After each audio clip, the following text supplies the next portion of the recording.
Hello, everybody. Welcome back to Slightly Off Brand by Bold Think.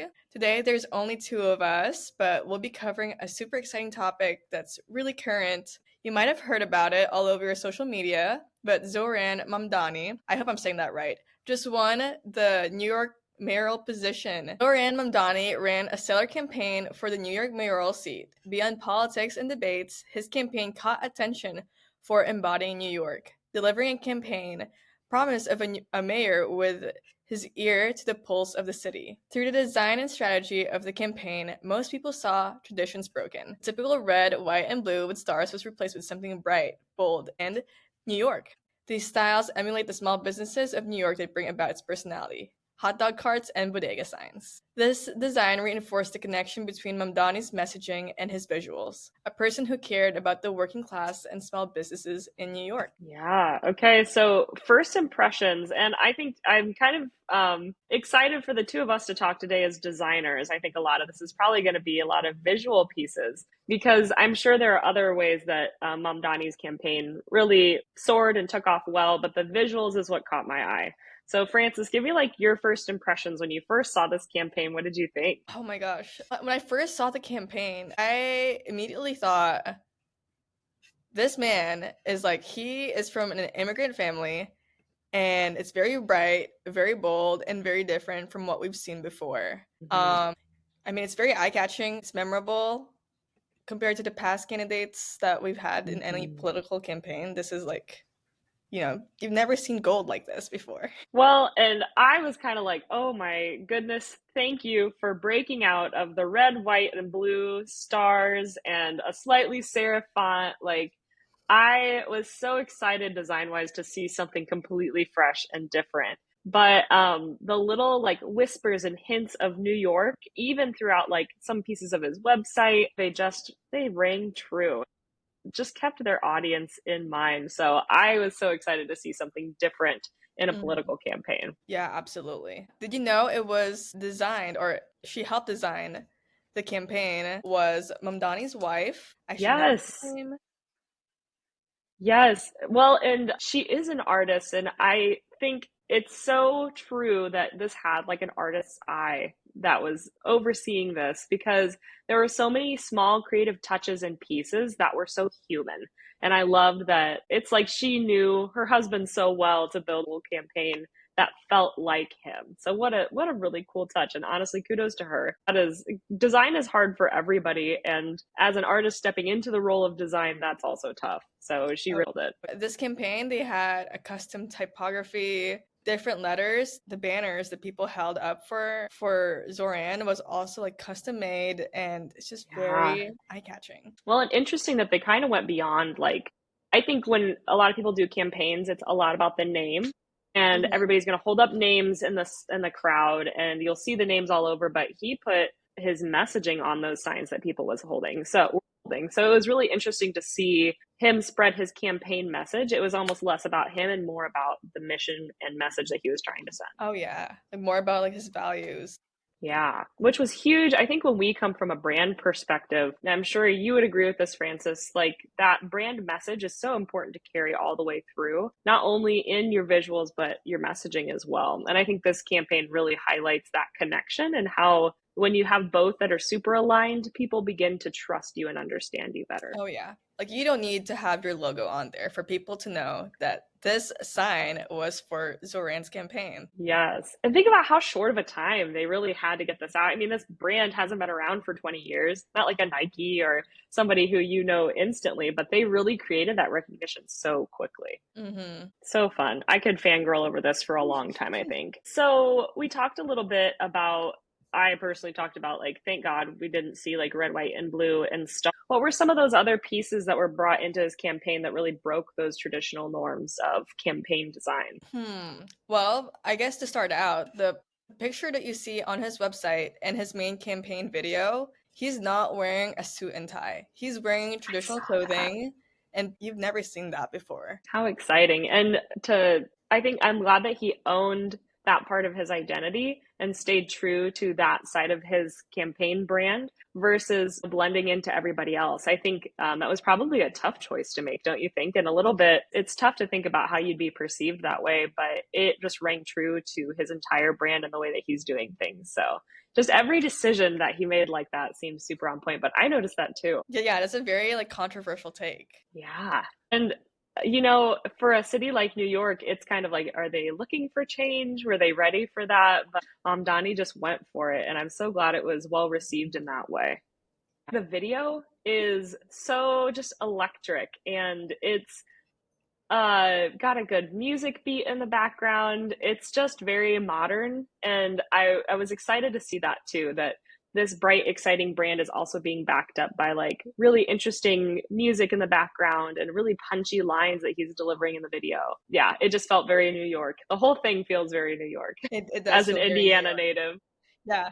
As someone who's never been to New York, here is my opinion on New York. Me looking through the window like, oh, this is so cool. Yes. The Squidward meme, insert here. You'll bring it up later, but yes, that's exactly how I feel. I was gonna say too, the video, like very urban, like Yes. the scenes and just the way the video is like chopped up, where it like goes fast, then it goes slow. New York is like that. It's really fast. And also kind Mm-hmm. of taps into like a retro style of Yes. recording, like the yellow text on there, and you can kind of see Zoran's campaign pull from that from all different directions. The signage Mm-hmm. is, it's inspired by bodega signs and signs that you'd see around New York. So and these signs have been around since forever. So Yeah. And they emulate small businesses, like the businesses that make New York run, the hot dog carts, the bodega stalls. Like it was so brilliant to bring in those everyday pieces that people have that visual context of. I'm sure every New Yorker can visually recognize a hot dog cart miles down the road, right? Or their favorite bodega store. Putting that into practice and using it in the visuals was so smart to build that even positive visual context around the campaign for sure. mm-hmm. But to continue that, the website has a lot of really interesting pieces like that too. I loved, he was listing out all of his points on the website for kind of legislation that he's looking at changing. And the different dots were dots on a subway map. And just those little pieces of visual context make you feel like this brand understands the people who are looking at this and recognizing those things. Absolutely. How People who cool. live there and like, like the all sorry, gonna bring this back into the type again, but it looks like hand Yeah. painted and that's so unique compared to like what we've been seeing. If you showed me this brand like a few years ago, like on the street, I would think it would fit in. Absolutely. I would be shocked that it would be a political campaign too, Yeah, which I would be is, shocked. It's a political campaign. I would have been like, no way, this can't be it. I'm looking for the red, white, and blue and the stars. And the eagle. Yes, and the eagle and the serif font. So there's like that understanding of a political campaign that's safe in our minds. It was kind of exciting to see Mamdani break out of that. What did some of his competitor sites look like? We talk about that norm. So then what do Andrew Cuomo's sites, what do Curtis Sliwa's sites look like in comparison? I thought it was interesting taking a look at all three of them side by side, which we kind of did together before this podcast and dissected each one. There were absolutely similarities across the board, and they always say imitation is the best form of flattery. But when it comes to a brand too, I think Zoran's really went for it, and that was captured in his campaign. And his competitors' sites looked like they took inspiration, but maybe weren't as strong because it wasn't the base of their campaign and brand. So they were trying to add some specific colors or some specific types of fonts, but it didn't match what they were trying to do with their campaign. So it was kind of funny that there were similarities across the board. I would, if I had to place money and bet, I would probably say that Zoran's was the first that happened, and then people started changing colors around it. But yeah, I thought that was really interesting to see the similarities between the three of them, and that nobody really went like strictly red, white, and blue kind of traditional political branding. So what's your take on that? I know you looked at them alongside me. No, I agree 100%. I feel like theirs just looks so outdated. And I only think this because Zoran's website is so good. Like if Zoran's website was not that good, I would be like, this is Beautiful. fine. their website is just, it just falls flat compared to his. The Mhm. branding that we see on them, like, it's not something different. It's something that we've seen over and over again. You have the big Mhm. words with their full name. Also, yeah, the full name thing. Do you want to touch on that? Ooh, no, you go for it if you're Okay. bringing it up. So, yeah, no, Curtis Lewa and Andrew Cuomo. I guess Cuomo is just Cuomo. They use their last name or their full name, but Zohran uses his full or first name. So that establishes like friendliness, like from the first time you interact with his brand campaign, which is really smart. Yes, and just another difference. I think formally we know a lot of political figures by their last names. And even when we talk about presidents and we talk about Bush and Obama, we're not, talking really about their last names or their first names. We're more so focusing on their last names. So Zoran really coming out and bringing this campaign that feels like him, but then also using his first name is just another step into that brand of like solidifying who he is through this campaign. So I totally agree. I think that was a really interesting take. And it wasn't something that I noticed right away. We've all been singing like the name is Mamdani, Mamdani. But the campaign is named like Zoran. So that's really interesting that he used his first name there. Mm-hmm. How fun. Okay, going back to our questions. So, why not play it safe? What do you gain by standing out? You know what? I feel like New York, it's one of the places that everything happens so fast over there. Every single thing that, any policy that changes, they're the ones who get affected by it the fastest. Mhm, And they're the ones who have the fastest reactions as well. mhm. So I feel like they knew they needed something to change. So that was just the stars were aligning for Zoran and New York, and they're like, wait, we like need to like figure this shit out. Yep, absolutely. And I think a lot of political figures and brands as a whole, they're like, if we play it safe and we look like everybody else, we will get the audience that we're looking for. We'll get the sales that we're looking for. We'll get that engagement.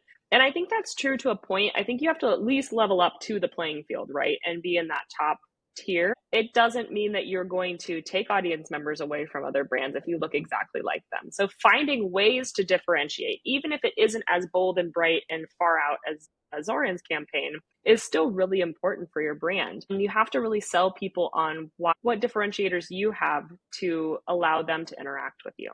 So to any and all brands, you can learn from this campaign that knowing your audience and connecting with it in a way that's different from your competitors is going to set you apart every single time. Oh yeah, absolutely. And I think there's also like a 100%. balance of like we've said this over and over again in every episode, but knowing your target Yep. audience is key. And New York is, they're full of people. There's so many different kinds of people there. So standing out like that is something that they want to look for. Mm-hmm. But if you compare it to maybe somewhere smaller, Indiana, something that crazy, I don't know if it'll land as well. That brings up a really good point because, we just had an election here in Indiana and, there's all the signs that are out and you start to look at all the political campaigns again. There's a really nice campaign that was done in Indianapolis for Andrea Hunley. Her brand, I would say, took a very similar direction to Zoran's, and she uses like a very bold yellow and black, which matches Indiana's color palette still because we have that yellow gold for our stars, but then the navy. Hmm. But when you see her signs out, they look completely fresh and different from a lot of the political campaigns that you see around.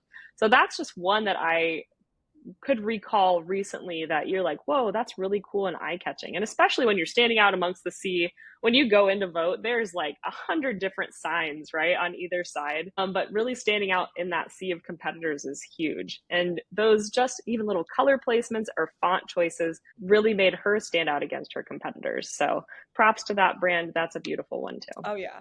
And I feel like hers as well, like it fits Indianapolis, like the fonts, like the sans serif wide serif font that you said like the blue and the gold, like like it doesn't need to be as dramatic of a change as Zoran, but just aligning those different pieces to make your audience understand what you're trying to communicate. Yes, absolutely. And connecting them with them in an authentic way that you can back up too.